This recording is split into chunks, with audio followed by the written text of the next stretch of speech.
Hello friends, welcome to R Y study channel. Friends, आज हम शुरू करने वाले हैं भारतीय संविधान से रिलेटेड 20 क्वेश्चंस को रीड करेंगे, जो मुख्य रूप से संविधान सभा से संबंधित होंगे। अर्थात हमारे भारत में जो संविधान सभा थी उसका गठन किस प्रकार हुआ, किन लोगों के द्वारा इसकी मांग की गई, तब इसकी स्थापना हुई। तो चलिए स्टार्ट करते हैं। इससे पहले कि हमारे जो लगभग 20 क्वेश्चन हैं वो पार्ट 9 वाली वीडियो में, वो भी संविधान की का जो बेसिक स्ट्रक्चर है उससे संबंधित होंगे, तो पार्ट 9 वाली वीडियो में जाकर उसे देख सकते हैं आप। तो यहाँ शुरू करते हैं। पहला प्रश्न है, 1922 ईस्वी में निम्नलिखित में से किसके द्वारा उदार व्यक्त किया गया कि भारतीय संविधान भारतीयों की इच्छा अनुसार होगा। अर्थात किन के द्वारा यह कहा गया कि जो भारत का संविधान है वो केवल और केवल भारत के लोगों की मर्जी के अनुसार होगा। महात्मा गांधी द्वारा, मोतीलाल नेहरू द्वारा, गोपाल कृष्ण गोखले द्वारा या बाल गंगाधर तिलक द्वारा। दोस्तों, यह है महात्मा गांधी के द्वारा मांग की गई। डिटेल्स में पढ़ें तो 1922 ईस्वी में महात्मा गांधी जी ने कहा था कि भारतीय संविधान भारतीयों की इच्छा अनुसार होगा। नेक्स्ट प्रश्न, 1924 ईस्वी में किसके द्वारा ब्रिटिश सरकार से यह मांग की गई कि भारतीय संविधान के निर्माण के लिए संविधान सभा का गठन किया जाए। एम.एन. रॉय के द्वारा, महात्मा गांधी के द्वारा या मोतीलाल नेहरू के द्वारा या गोपाल कृष्ण गोखले के द्वारा। दोस्तों, 1924 में ब्रिटिश सरकार से जो मांग की गई थी भारतीय संविधान की, वो मोतीलाल नेहरू द्वारा की गई थी। डिटेल्स में पढ़ें तो 1924 ईस्वी में पंडित मोतीलाल नेहरू ने ब्रिटिश सरकार के सम्मुख संविधान सभा के निर्माण की मांग को प्रस्तुत किया था, किंतु औपचारिक रूप से संविधान सभा के विचार का जो प्रतिपादन था वो सर्वप्रथम एम.एन. रॉय ने किया था, जिसे लोकप्रिय बनाने एवं मूर्त रूप देने का कार्य 1939 ईस्वी में जवाहरलाल नेहरू ने किया था।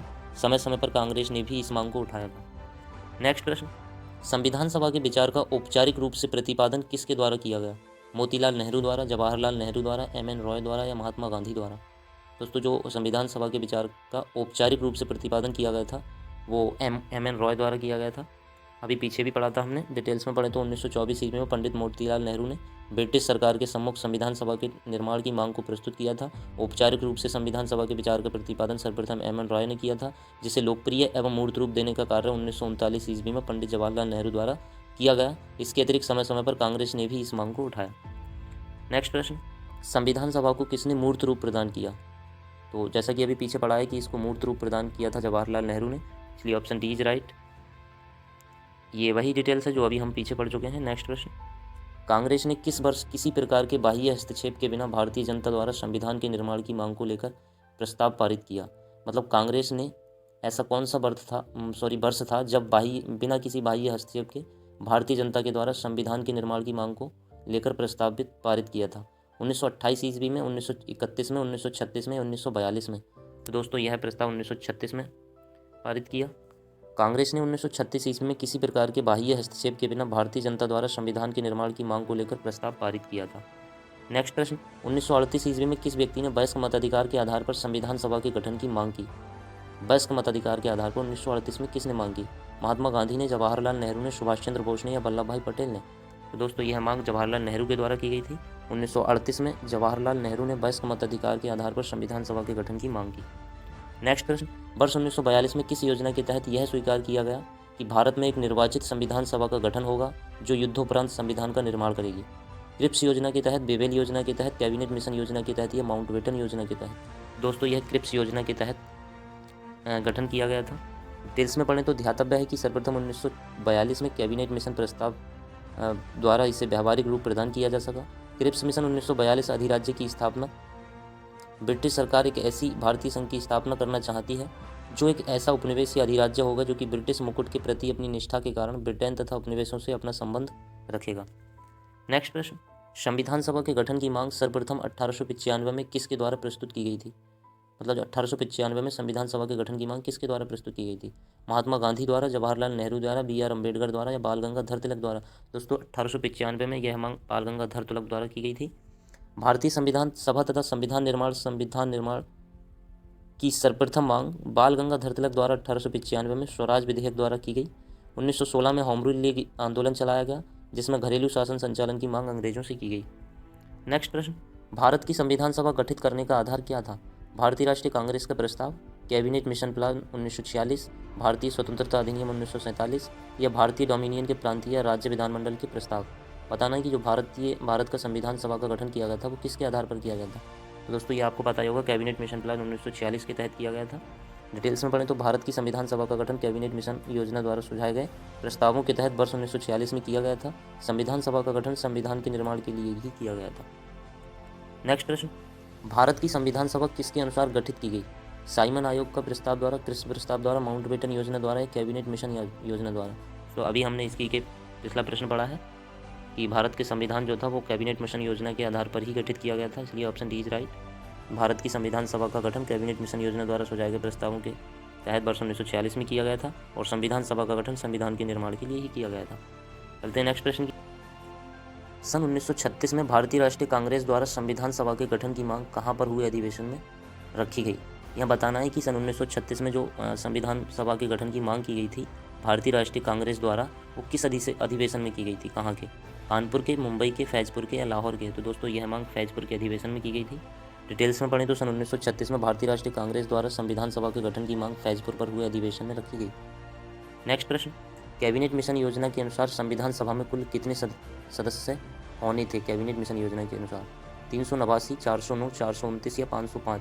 दोस्तों कैबिनेट मिशन योजना के तहत संविधान सभा में जो कुल सदस्य होने थे वो 389 होने थे। डिटेल्स में पढ़ें तो प्रस्तावित संविधान सभा में 389 सदस्य होने थे, जिनमें से 292 सदस्य भारतीय प्रांतों से, 4 मुख्य आयुक्तों के राज्यों से तथा 93 देसी रियासतों से चुने जाने थे। यह एक उपयुक्त एवं लोकतांत्रिक व्यवस्था थी जो कि परिमाण पर आधारित नहीं थी। नेक्स्ट प्रश्न, प्रस्तावित मूल संविधान में कुल सदस्यों का विभाजन किस प्रकार होना निश्चित हुआ था? मतलब प्रस्तावित जो मूल संविधान में प्रस्तावित हुआ था वो कुल सदस्यों का विभाजन किस प्रकार होना सुनिश्चित हुआ था?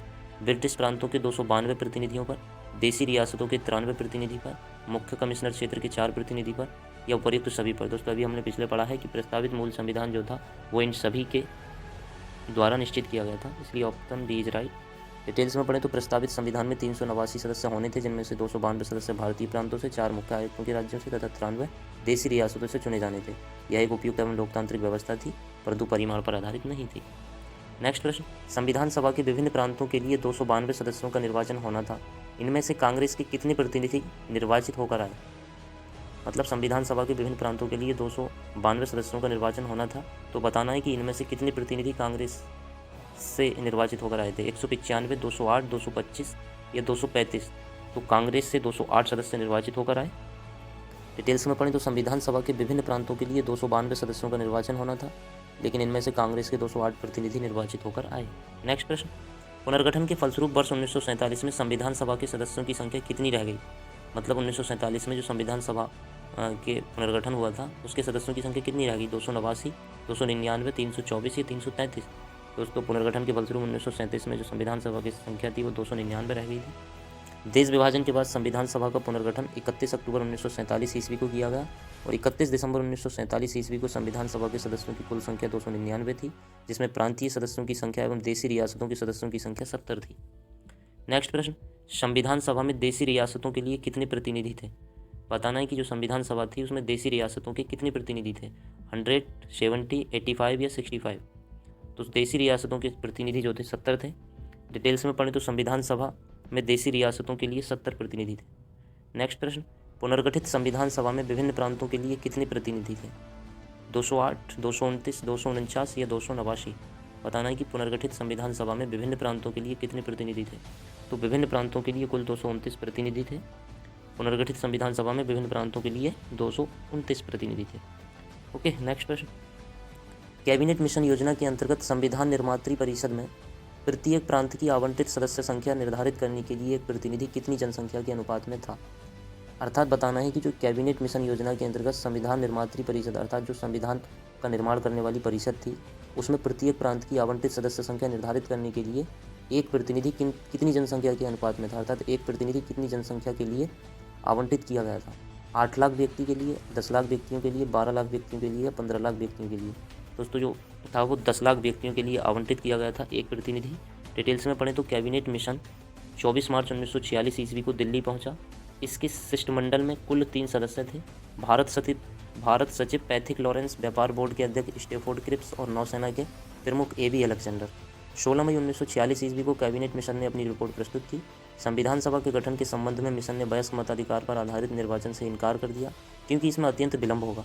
यह व्यवस्था की गई कि संविधान निर्मात्री सभा का गठन अप्रत्यक्ष निर्वाचन द्वारा किया जाना चाहिए। इस उद्देश्य से प्रत्येक प्रांत को उसकी जनसंख्या के अनुपात में कुछ स्थान आवंटित किया जाना चाहिए। तब इसी के तहत 10 लाख की जनसंख्या पर एक व्यक्ति को सामान्य रूप से रखा गया। नेक्स्ट प्रश्न, संविधान सभा के सदस्यों को निम्न में से किसने प्रत्यक्ष रूप से निर्वाचित किया था? मतलब संविधान सभा के जो सदस्य थे उन्हें किसने प्रत्यक्ष रूप से निर्वाचित किया था? प्रांतों की विधानसभा ने, संघीय व्यवस्थापिका ने, उपयुक्त दोनों, या इनमें से कोई नहीं? तो संविधान सभा के सदस्यों को प्रत्यक्ष रूप से निर्वाचित किया गया था प्रांतों की विधानसभा द्वारा। और डिटेल्स में पढ़ें तो संविधान सभा के सदस्यों को प्रांतों की विधानसभा ने प्रत्यक्ष रूप से निर्वाचित किया। नेक्स्ट प्रश्न है, और ये आज का हमारा लास्ट प्रश्न है, संविधान सभा में किस प्रांत का प्रतिनिधित्व सबसे अधिक था? बताने की जो संविधान सभा थी उसमें किसका प्रतिनिधित्व सबसे अधिक था? बंगाल का, चेन्नई का, मुंबई का, या संयुक्त प्रांत का? तो सबसे अधिक जो प्रतिनिधित्व था वो संयुक्त प्रांत का था। संयुक्त प्रांत बोले तो यूपी और यूके अर्थात उत्तर प्रदेश और उत्तराखंड, जो उस समय मिलकर संयुक्त प्रांत कहलाता था, आज यूपी और उत्तराखंड कहलाते हैं। डिटेल्स में पढ़ें तो संयुक्त प्रांत या यूनाइटेड प्रोविंसेस ब्रिटिश कालीन भारत में तथा भारत के स्वतंत्र होने के बाद तक एक प्रमुख प्रांत था। यह 1 अप्रैल 1937 को अस्तित्व में आया, जब तत्कालीन अंग्रेजों ने यूनाइटेड प्रोविंसेस को छोटा किया। इसके अंतर्गत लगभग वही भूभाग आता है जो वर्तमान में उत्तर प्रदेश और उत्तराखंड को मिलाकर बनता है। सो आज के लिए बस इतना ही, मिलेंगे नेक्स्ट वीडियो में। और ये थोड़े टिपिकल प्रश्न थे और ये मोस्टली यूपीएससी, आईएएस, पीसीएस के एग्ज़ाम में अधिक पूछे जाते हैं। तो अगर आपको हमारी वीडियो पसंद आई हो तो प्लीज़ लाइक, शेयर और सब्सक्राइब अवश्य कर लें। और इसी प्रकार की यूनिक क्वेश्चंस को पढ़ने की अगर आपको चॉइस है तो हमारे चैनल पर इसी प्रकार के क्वेश्चंस के लिए वीडियो डाली जाती है। तो आज के लिए बस इतना ही, मिलते हैं नेक्स्ट वीडियो में। तब तक के लिए goodbye, thanks for watching this video.